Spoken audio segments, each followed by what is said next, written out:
जिस तरह से भगत सिंह जी ने हंसते हंसते फांसी के फंदे पर चढ़ना स्वीकार किया था, लेकिन देश के लिए बंधक बनना और अंग्रेजों की गुलामी करना स्वीकार नहीं किया था। उसी तरह पर हम भी, हमारी जितनी क्षमता है, चाहे मेवात लेवल पे हो चाहे विधानसभा लेवल पे हो, बदलाव जरूर हुआ है। जो राजाशाही राज करते आए लोग थे, वो राजाशाही राज उनका नहीं रहना चाहिए। ये सबका हक है, आपका सबका अधिकार है, आपका सबका नंबर आना चाहिए। आप में जितने भी लोग यहाँ खड़े हो, सब आदमी से मैं निवेदन करता हूँ, नौजवानों से, आप मुझसे भी बड़ा बढ़ चढ़ कर इसमें कुर्बानियां दें।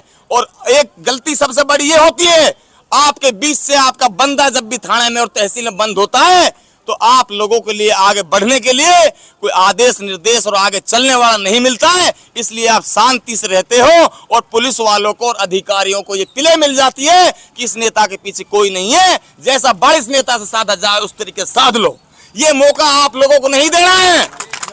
पुलिस प्रशासन और ये कर्मचारी और अधिकारी ये हमारी रक्षा के लिए और हमारी हिफाजत के लिए और हमारी सेवा के लिए है, ना कि ये हमारे ऊपर हमारे ये हमारे अधिकारों को छीनने के लिए नहीं है। अताउल्लाह जी, आपको डीग जेल से दौसा शिफ्ट किया गया, क्या वजह रही? ऐसा है, मैं डीग रहा था, तो डीग में जब से मैं डीग जेल में गया था तो सारे बंदियों को इतनी परेशानी का सामना देखना पड़ा।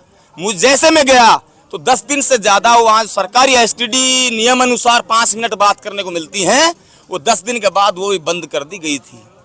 दिन पड़ते दिन सिकंजा टाइट होने लग गया था, और जैसे जैसे सिकंजा टाइट होता गया तो मुझसे तो मिलाई भी धीरे धीरे उन लोगों ने बंद करनी शुरू कर दी। जैसे ही कोई सफेद कपड़ा वाला आ जाता था, कोई आदमी ऐसा टैलेंट आता था, तो उससे वो मिलाई भी नहीं होने देते थे। मुझे वो लोग कुछ बताते ही नहीं थे, कोई तेरा मिलने वाला अंदर आया या बाहर आया, कोई बात हुई है, वो मिलने नहीं देते, प्रेशर में ले लेते थे। अब रहा मसला इस चीज का, उसके बाद जब एसटीडी बंद हो गई, सारे बंदी परेशान होने लग गए, तो मैंने वहां जेलर साहब से कहा कि जेलर साहब, मेरी वजह से आप सब लोगों को तकलीफ मत दो। अगर मेरी एसटीडी में बात करने से कोई प्रॉब्लम आपकी नौकरी को होती है, किसी और चीज को होती है, तो आप ऐसा करो, मेरा नंबर की वजह से आप सब लोगों को तकलीफ मत दो। अगर मेरी एसटीडी में बात करने से कोई प्रॉब्लम आपकी नौकरी को होती है, किसी और चीज को होती है, तो आप ऐसा करो, मेरा नंबर डिलीट कर दो, मैं बात नहीं करूंगा।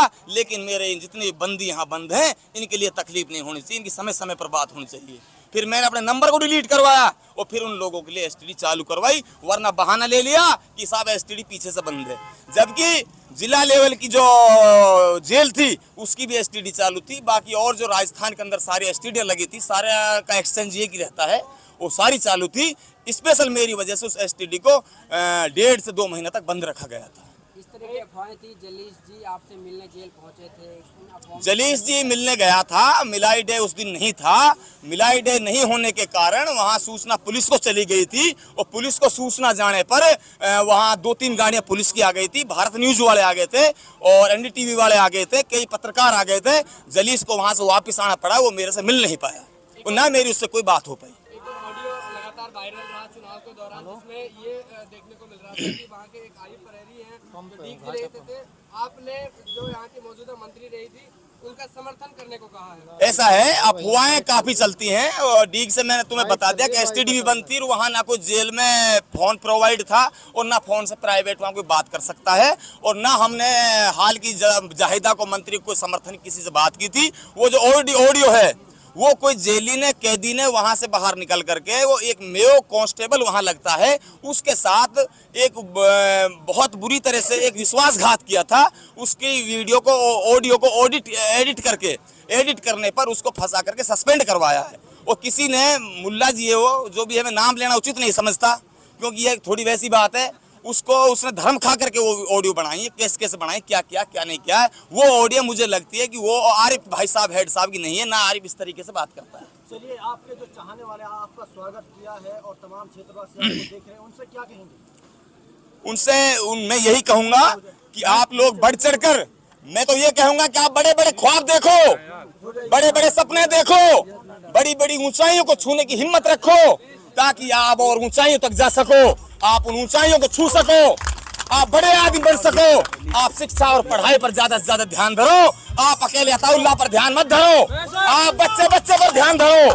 बच्चे बच्चे को अताउल्लाह जैसा बनना होगा, तब जाके आप आगे बढ़ोगे, वरना आप यहीं रह जाओगे।